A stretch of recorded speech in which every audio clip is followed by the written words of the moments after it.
perhaps his most popular books, books that are still relevant to us today, because Mars is a parallel to Earth, and the inhabitants of Barsoom are fighting for dominance in a world of dwindling resources that has essentially reverted back to tribalism, something that could happen to us very, very easily. When the series was begun in 1912, Mars seemed the most likely abode for life outside of the Earth, and the red planet became of cardinal importance in the science fiction fantasy genres.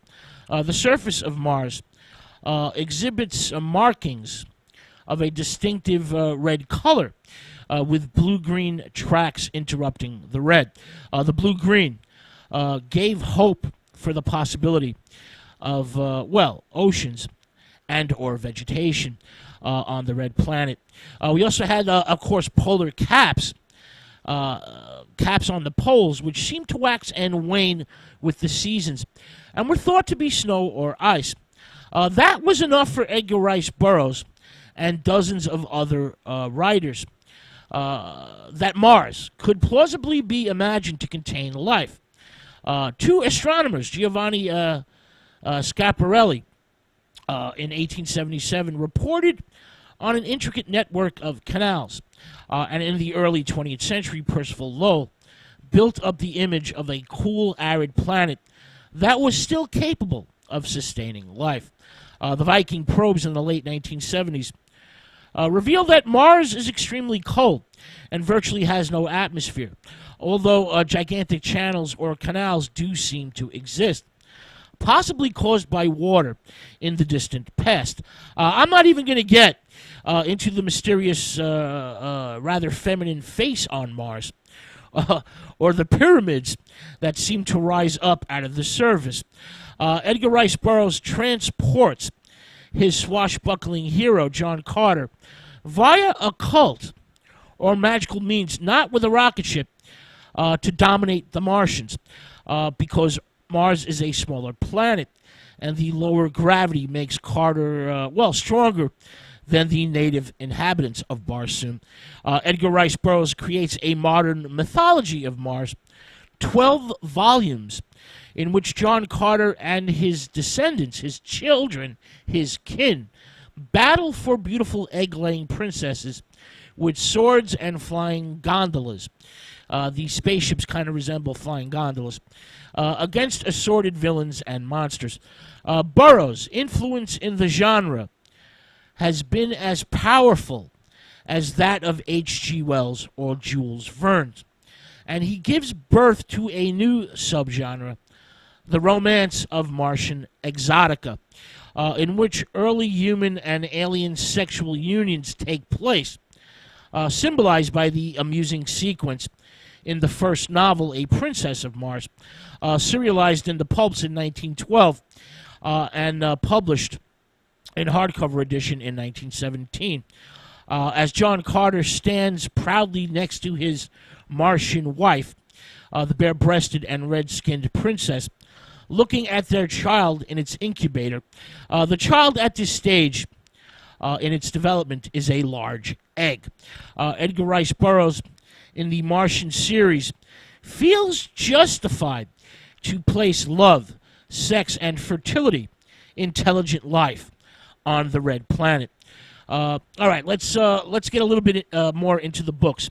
A Princess of Mars, which I mentioned is serialized in 1912 and published in book form in 1917, begins the Odyssey, in which John Carter, gentleman adventurer of Virginia, embarks on the daring outer space journey via occult means, which leads him to the futuristic but dying planet Barsoom, also known as Mars, a planet filled with multi-limbed carnivores, fierce giant green fighting men, weird vegetation, and ancient cities, not to mention the incomparable and buxom Dejah Thoris, the Princess of Helium. The novel features startling graphic prose, startlingly graphic prose that is vivid with color and excitement. loaded with action and rich with, barbaric swashbuckling splendor. Now, in the third book of the Barsoom series, The Warlords of Mars, published in 1919, John Carter battles to win the secret of the prison cell deep inside the Temple of the Sun. The cell holds his beloved wife, along with the Martian maiden Turvia. Turvia is the daughter of the high priest of Issus, who is not only beautiful but vindictive and vicious, and causes John Carter an awful lot of trouble. In the next novel of the series, Thuvia, Maid of Mars, which is published in 1920, Carthoris, the son of Deja Thoris and John Carter, is accused of having kidnapped Thuvia, the glorious daughter of the ruler of Jedek of Petharth, which could cause war between Helium and Petharth. Carthoris tries to prove his innocence and sets out to find and rescue Thuvia. He saves her from the hideous green men of Mars who have stolen the princess, but then falls into the hands of the evil mad Thario, the ruler or Jedek of Luthar, who desires to sacrifice them both to the god Kumal. Kumal is an enormous man-eating lion type of beastie. In The Sword of Mars, 1936, Book 8 of the series, John Carter is determined to stamp out the practice of assassination on Mars, Barsoom, and goes to the city which houses the headquarters of the Assassin's Guild. Carter soon encounters the brilliant but evil scientist-inventor Fal Sivas. Sivas has created an interplanetary craft which for the first time will take the Martians, the Barsoomians, off their planet to visit the moons of Mars and perhaps even reach Earth. The evil Sivas and the Assassin's Guild have, of course, also kidnapped the incomparable Deja Thoris, John Carter's wife. In the next installment, The Synthetic Men of Mars, 1940, John Carter sets out with his trusted officer, Vordaj, to find Raz Thavas. Raz Thavas is the great healer on the planet Barsoom, and the only one who can repair the broken body of Carter's beloved wife, Deja Thoris. J.C., John Carter, is forced to land on perilous terrain, and then encounters hideous malformed soldiers who are invulnerable to his sword thrusts.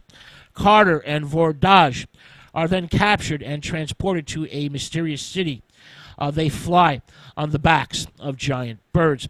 At this mysterious city, they finally find the great healer, Raz Thavas, but soon discover that he is trapped by a horror that he himself has created, a living, growing, spreading, and indestructible tissue which now threatens to engulf and destroy the entire planet. That's just a sample of the Edgar Rice Burroughs Barsoom Mars series of novels. Burroughs also wrote a novel about Mars that had nothing to do with the John Carter Barsoom series. The Mastermind of Mars, 1928, a tale in which a World War I era soldier, American doughboy Ulysses